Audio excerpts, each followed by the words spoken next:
Bonjour, nous nous retrouvons pour une vidéo pour un tirage pour le mois de juillet 2024 pour les scorpions. Alors, nous allons commencer par l'arcane majeur, le tarot de Marseille, pour voir un petit peu la tendance, la couleur pour cette période. Alors, nous avons la lune. La lune.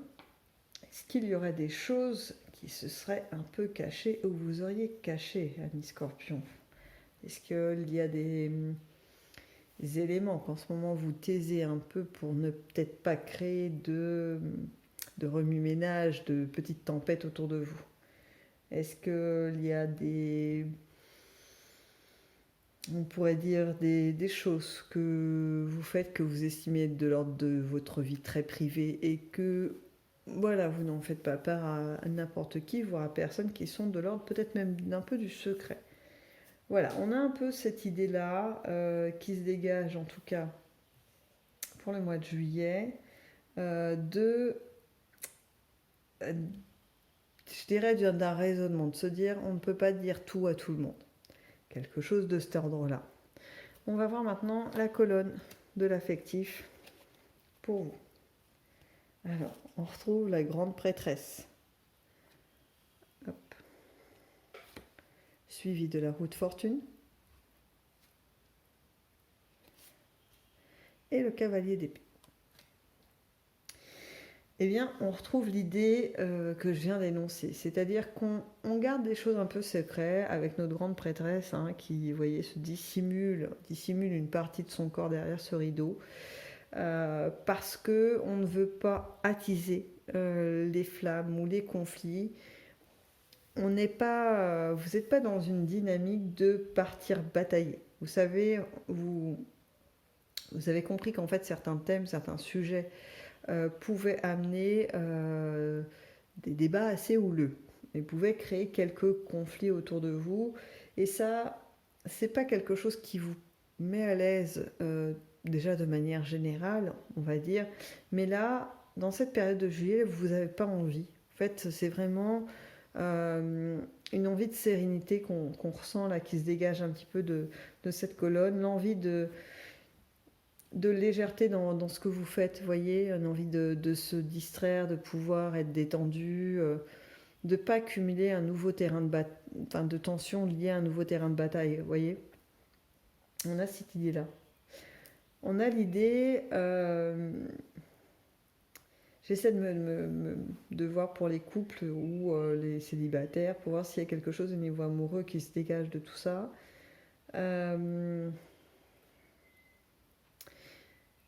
Pour les couples, je retrouve la même tendance. En fait, ce que je viens de dire précédemment se retrouve dans l'ensemble parce que pour les couples, il y a quelque chose d'important pour vous dans cette union que vous voulez préserver, que vous voulez protéger de certaines vérités. Vous voulez en fait finalement un peu figer le temps, un peu rester dans ce que vous êtes à l'heure actuelle, dans cette dynamique qui doit être agréable pour vous parce que l'idée de tout bousculer ou alors de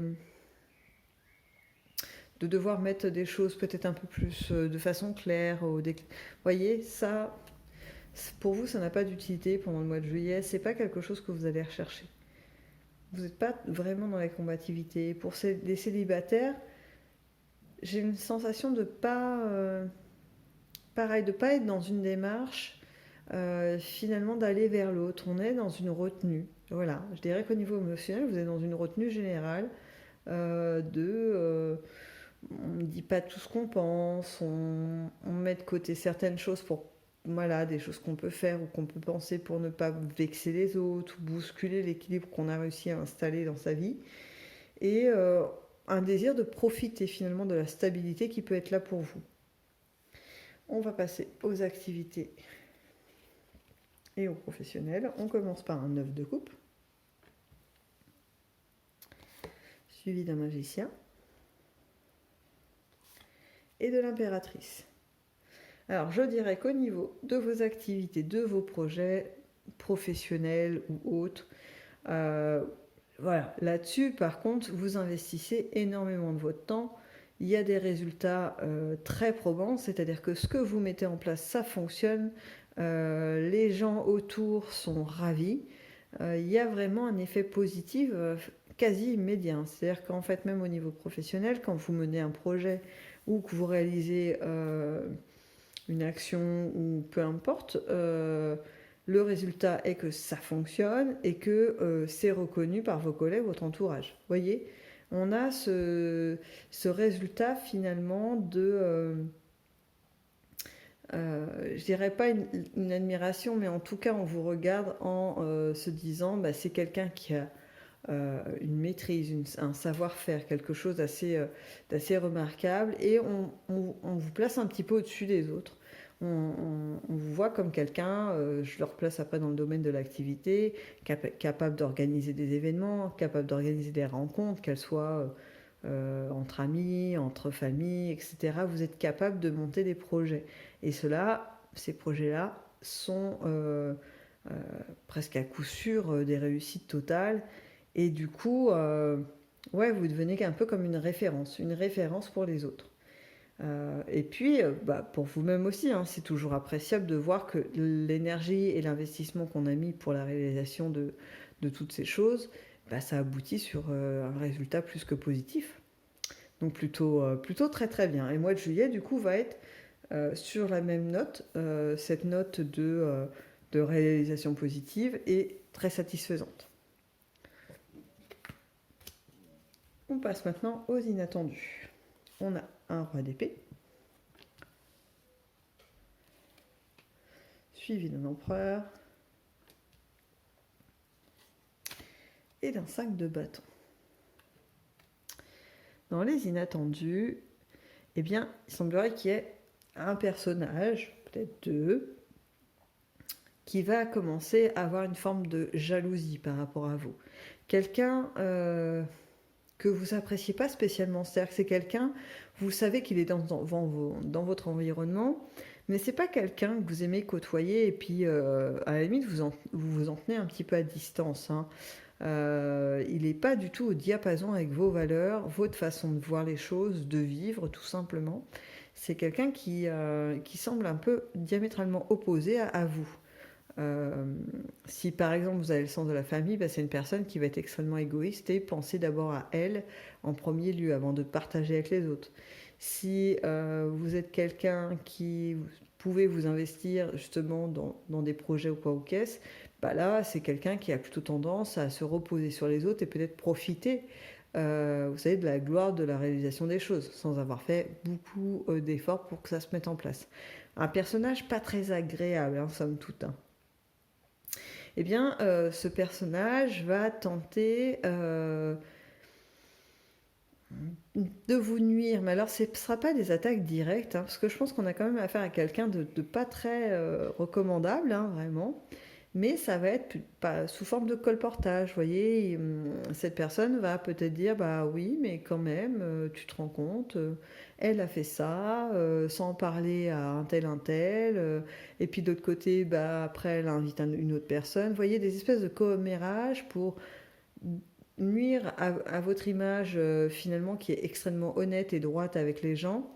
Et cette personne va essayer de mettre dans la tête des autres que vous êtes quelqu'un de peu de confiance, quelqu'un d'extrêmement matérialiste qui fait uniquement les choses pour obtenir un retour concret, voilà, une admiration, une prime en plus, vous voyez, quelqu'un d'assez vénal en fait.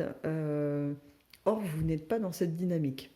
Donc ça sera qu'un tissu de mensonges, mais ça peut être intéressant parce que du coup, ça peut permettre de mettre en lumière certaines personnes que vous pensiez être finalement raccord avec vous ou dans votre sens, et vous allez vous rendre compte que ces gens, il suffit qu'il y ait un persifleur qui vienne siffler près de leurs oreilles, et très vite, ils tournent leur veste et ils tournent le dos, quoi.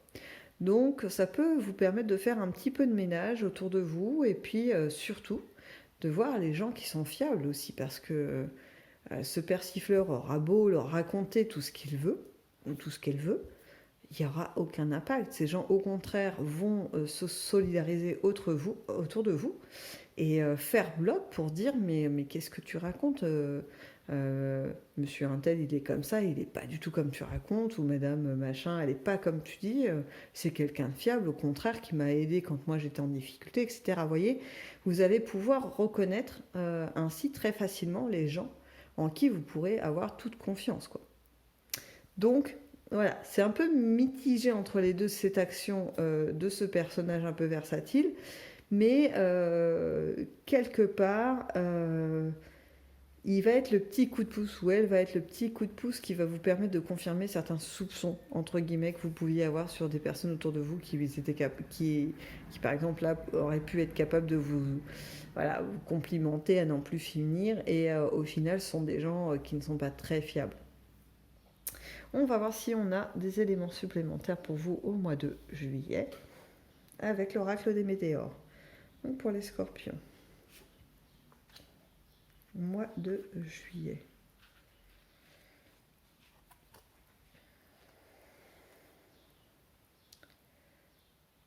Alors, il y a des envies d'aller souffler, d'aller un peu à la campagne, ou pour ceux qui le peuvent, en bord de mer ou à la montagne, vous voyez, aller respirer. Il y a un peu la notion de vous avez fourni pas mal d'efforts pour monter des choses et pouvoir respirer et profiter finalement de cette période d'accomplissement. On a la carte de la réussite. Tac. Suivi des ex-partenaires. Est-ce qu'on ne retrouverait pas notre ami de tout à l'heure, le persifleur, qui ne va pas beaucoup apprécier de voir que vous capturez toute la lumière des projecteurs. On le retrouve donc dans le domaine du travail, mais je pense qu'on peut l'étendre aisément aux activités aussi. C'est-à-dire que toutes les choses que vous pouvez mettre en place dans la matière en y investissant vos idées, votre énergie et vos émotions, voilà, pour moi, ça rentre là-dedans.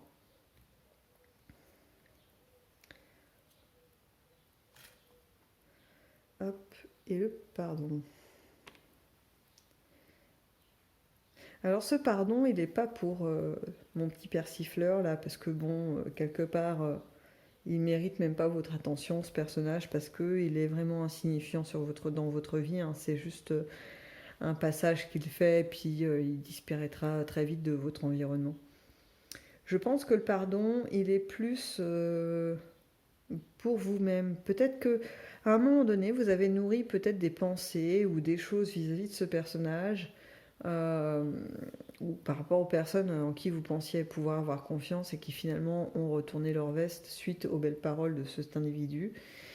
Et vous avez commencé un petit peu à montrer de l'agacement. Et donc à avoir des propos un peu durs. Je ne dis pas qu'ils n'étaient pas fondés, mais je pense qu'en fait, on peut mettre des stops aux situations, en tout cas se dire, voilà, faire une analyse de ce qui se passe et des gens qui nous entourent, mais une fois que c'est fait, bon, ça ne sert à rien de ruminer et de partir dans des insultes sans fin sur ces gens. Ça ne fait que salir votre bouche, si vous voulez mon avis. Et là, en fait, il y a une forme de pardon pour vous-même, de dire, bon voilà, là j'ai une phase où j'ai pas arrêté finalement d'être dans les reproches, peut-être même les insultes vis-à-vis de ces gens. Mais voilà, c'était dû finalement au contexte, peut-être à de la fatigue qui était là, inhérente chez vous. Et du coup, c'est entendable. Voilà, c'est quelque chose que j'ai fait. Peut-être que c'est pas là-dedans que je me sens le mieux, dans ce genre de truc. Mais il n'y a pas mort d'homme en fait. Donc, voyez, vous pardonnez à vous-même finalement d'être parti dans peut-être des excès de langage. Parce que je vois pas de passage à l'acte ou de choses, voyez, vraiment extrêmes. On est vraiment sur des pensées qu'on exprime à un moment donné, juste pour dire, voilà, ça m'agace. Ces gens, j'ai du mal avec la traîtrise. Vous voyez, des choses comme ça qui peuvent être assez fortes, mais qui sont sincères pour autant. Et voilà, par la suite, peut-être avoir un petit sentiment de regret, parce que les mots auront peut-être dépassé vos pensées. Mais somme toute, vous arrivez à dépasser ce sentiment de culpabilité, moi j'appelle ça comme ça, pour pouvoir passer à autre chose. Parce que Une fois que c'est dit, ça ne servira pas à grand-chose de ruminer ça. Vaut mieux avancer, se dire, bah voilà, j'ai fait ça, maintenant c'est fait. Et est-ce que j'ai envie de le reproduire? Non. Du coup, bah, je peux avancer avec cette idée que ça, bah, c'est plus nécessaire de le faire. Je l'ai expérimenté, je n'ai pas apprécié, je passe à autre chose. Je vais terminer avec une dernière carte pour vous, les scorpions, au mois de juillet. Et nous avons la carte de l'évidence. Donc, voilà, tout ça, ça ne va pas vous prendre des réflexions pendant des jours et des jours. Vous allez arriver très très vite à la conclusion que tout est ok et que finalement le ménage est fait et que notre persifleur aura eu son utilité quelque part, mais qu'il n'est plus nécessaire qu'il soit dans votre environnement.